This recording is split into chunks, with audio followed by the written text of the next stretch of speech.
वंदे मातरम दोस्तों, मेरे युवा मित्रों, नमस्कार। एक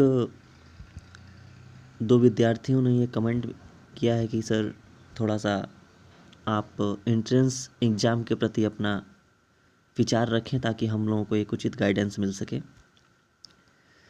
तो कुछ देर पहले मैं कमेंट बॉक्स में कमेंट चेक कर रहा था, तो उसमें एक प्रश्न था कि सर हम लोग का एग्ज़ाम कंपटीशन जो है, जो एंट्रेंस एग्ज़ाम है, हमने हाई स्कूल का एग्ज़ाम दिया है और हम आगे की पढ़ाई दिल्ली कॉलेज से करना चाहते हैं। तो हमने दिल्ली में एक विश्वविद्यालय का हमने एक फॉर्म फिलअप किया है और उसका एंट्रेंस एग्ज़ाम 15 जून को होना है, तो कृपया मार्गदर्शन करें। तो देखो बेटा कि वैसे तो जो कोरोना का कहर चल रहा है, इसके वजह से ये दिख रहा है कि वैसे आपका एग्ज़ाम आगे टल भी सकता है, क्योंकि समस्याएं बढ़ती जा रही हैं, समस्याएं घट भी रही हैं। कभी कभी तो उसका जो लग नहीं रहा है कि भाई कोरोना वायरस क्या चलेगा, कैसे चलेगा, इसका रूल क्या है। तो थोड़ा सा इस बात से हमें अपने अंदर ढिलाई नहीं रखनी है कि कोरोना वायरस तो बहुत चलने वाला है जी, अभी रहने दो, आगे पढ़ाई कर लेंगे, अभी कोई क्या चिंता है। मैं इसलिए कह रहा हूँ कि आप थोड़ा सा मतलब अपने को ये रिफ्रेश कर लो कि पहली बात कि कोरोना वायरस का कहर बहुत ज़्यादा है अभी तो बीच में, तो अभी तो सारी चीज़ें, सारे एग्ज़ाम्स रुके हुए।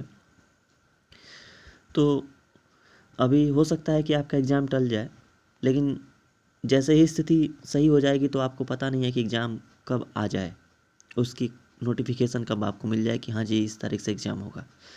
तो देखो बच्चा कि आज अप्रैल में, मान लो कि अप्रैल ख़त्म ही एक तरह से एंड पॉइंटिंग पे चल रहा है, लास्ट वीक चल रहा है अप्रैल का। मई और जून आपको 15 को एग्ज़ाम है। अगर मान लीजिए सपोज़ कि एग्ज़ाम हो जाता है, एग्ज़ाम टलता नहीं है, अभी हमें ये समझ के नहीं चलना है कि एग्ज़ाम आगे टलेगा, नहीं। हमें ये समझ के चलना है कि 15 को एग्ज़ाम होना है हमारा, 15 जून को। तो हमारे पास समय है लगभग मई और जून का। अगर इस अप्रैल की बात हम छोड़ दें तो मई और जून में, मई हमारे पास 31 दिन का, 30 दिन का हो जाएगा, 31 दिन, 30-31 दिन का हो जाएगा। फिर उधर मान लीजिए कि अगर आपका दिल्ली एग्ज़ाम होगा तो आप निश्चित रूप से 14 तारीख को निकल जाएंगे, क्योंकि 15 को एग्ज़ाम है, तो उधर का 13 दिन, तो मुश्किल से आपके पास 9 4 13 44 से 45 दिन। और अगर अप्रैल मंथ्स को भी ऐड कर दिया जाए दिन, तो लगभग आपके पास 47 से 48 दिन बचते हैं। इस 47 और 48 दिन का आप उपयोग कैसे करें, इस पर मैं आपको थोड़ा सा अपना विचार, जो थोड़ा सा एक उचित गाइडेंस हो जाना चाहिए, वो मैं देने की कोशिश कर रहा हूँ। थोड़ा सा समझना ना बच्चा। देखो, अगर हम सिर्फ 24 घंटा पढ़ते ही रहें तो भी हमारा मानसिक संतुलन ठीक नहीं रहने वाला है। हमारी लाइफ में हर चीज़ ज़रूरी है। फैमिली के साथ समय बिताना, अपना इंटरटेनमेंट अलग अलग हो सकता है, किसी का क्रिकेट, किसी का सॉन्ग्स। तो अभी तो लॉकडाउन है, तो भाई क्रिकेट तो आप ना खेलें, अपने को सोशल डिस्टेंसिंग में रखें, अपने आप हाइजीन्स का अटेंशन रखें।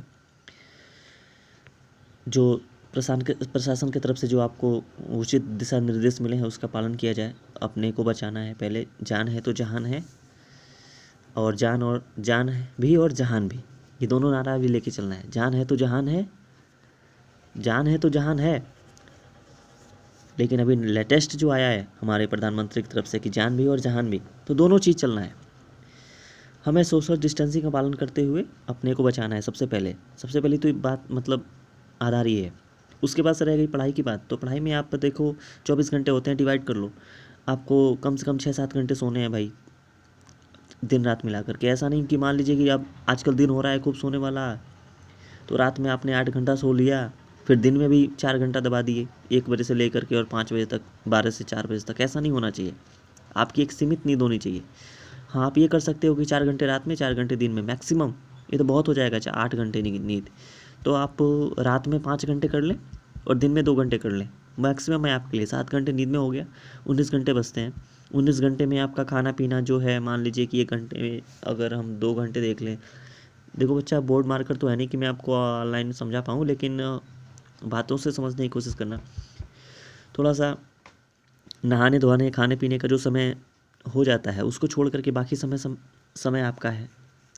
उस समय में जैसे कि उसमें सबसे पहले आप ये देख लें कि कौन कौन से प्रश्न पूछे जाने वाले हैं, कौन कौन से सब्जेक्ट्स हैं।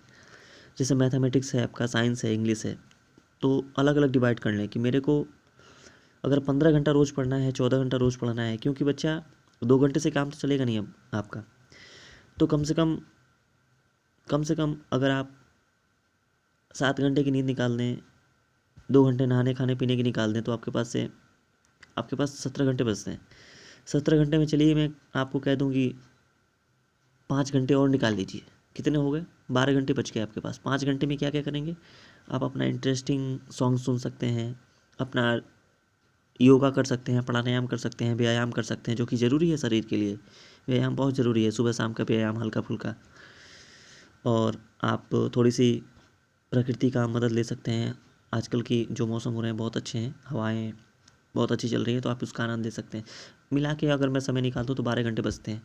और 12 घंटे में आपके पास 3 अगर सब्जेक्ट हों तो अपने अकॉर्डिंग उसको बांट लेना है कि मेरे को 4 घंटे, अगर इंग्लिश अच्छा है मेरा तो 3 घंटे ही पढ़ने, 2 घंटे ही पढ़ने अगर इंग्लिश अच्छा है तो। मैथमेटिक्स अगर कमज़ोर है तो हमें मैथमेटिक्स पे ज़्यादा फोकस कर देना है। अगर आपका मैथमेटिक्स, साइंस और इंग्लिश तीनों ठीक है तो भाई बराबर बराबर समय दे दो। अब एक चीज़ और करना है कि जब भी पढ़ना तो लगातार नहीं पढ़ना। जैसे हर घंटे में 5 मिनट का ब्रेक ले लो, हर घंटे में 5 मिनट का ब्रेक ले लो। और ब्रेक लेने के बाद से अपने मेज पर, अपने टेबल पर पानी की बोतल ज़रूर रखो। हर घंटे में 5 मिनट का ब्रेक जब लेते हो तो उसमें 1 घूंट 2 घूंट पानी पी लो, जिससे आपका जो मानसिक ऊर्जा है वो बरकरार रहेगी, आपका जो दिमाग है वो अच्छे से काम करेगा। और हर 1 घंटे में थोड़ा सा 2-4 कदम टहल लो, अपने आप को रिफ़्रेश कर लो, फिर 5 और 10 मिनट के बाद से अपना फिर पढ़ाई करना चालू कर दो। जो पसंदीदा गीत हो आप उस ब्रेक में सुन सकते हैं, पानी पी सकते हैं।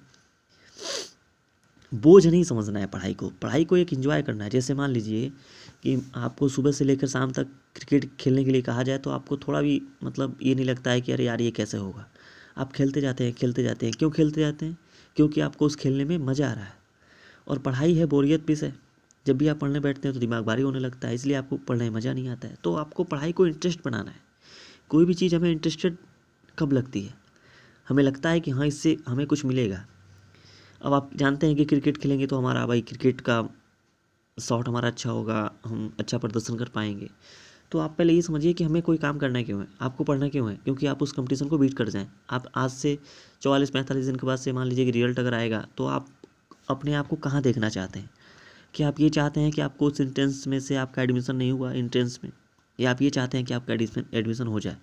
तो बच्चा कुछ दिन के लिए अगर अपने को सता करके, जिसको हम सताना नहीं कहेंगे, तपाना कहेंगे, अगर अपने आप को 40-45 दिन रोक करके, और अगर हमें कुछ दिन का त्याग करके हमें ऊंची मंजिल मिल रही है तो उस त्याग को कर देना चाहिए।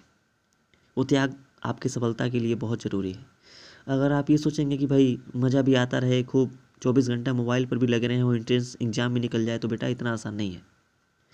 इसको आपको एक तपस्या बनानी होगी। पढ़ाई को तपस्या बनाइए तो जाके काम चलेगा। आपको अपने मन को हर तरह से समझाना है, ना ज़्यादा खाना है, ना ज़्यादा घूमना है, ना ज़्यादा दोस्तों में, ना ज़्यादा कुछ नहीं, सिवाय आपका लक्ष्य आपके सामने दिखाई देता रहना चाहिए।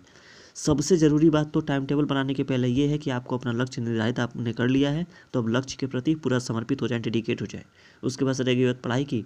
जब अपने मन को आप लगा देते हैं कि ये काम तुझे करना ही है, तो आपको मन को मजबूरन वो काम करना ही पड़ता है।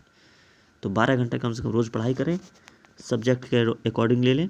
जो सब्जेक्ट कमज़ोर हो उस पर ज़्यादा फोकस करें, और जो अगर कमज़ोर नहीं हो, ठीक हो, तो बैलेंस कर सकते हैं। और ये काम ज़रूर करना भाई, टाइम टाइम पे भोजन और टाइम टाइम पे पानी। ये शरीर स्वस्थ रहेगा तभी मस्तिष्क भी अच्छे से काम करेगा। ठीक है ना? बाकी कोई बात होगी तो कमेंट बॉक्स में कमेंट कर देना। Okay, thank you.